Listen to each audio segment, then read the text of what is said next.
মসজিদে নববীতে নবী মুস্তাফার রওজা ইয়াটাচ নবী একটা সংকেত দিয়েছেন, নাম দিয়েছে রিয়াজুল জান্নাত। মসজিদে নববীতে ফরজ নামাজ পড়ার পরে, মসজিদে নববীতে সুন্নাত নামাজ পড়ার পরে শত শত হাজি জিনারা একটি দরজার নিকটে দাঁড়িয়ে থাকেন। দরজা খোলা মাত্রই ভিতরে ঢোকার জন্য অপেক্ষায় দাঁড়িয়ে থাকে।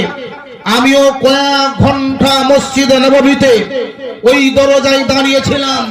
জিজ্ঞাসা করলাম একজন হাজি সাহেবকে, মসজিদে নববীতে যেখানে নামাজ পড়বেন 50,000 রাকাতের নেকি পাওয়া যাবে, এই দরজায় দাঁড়িয়ে থাকার কারণটা কি?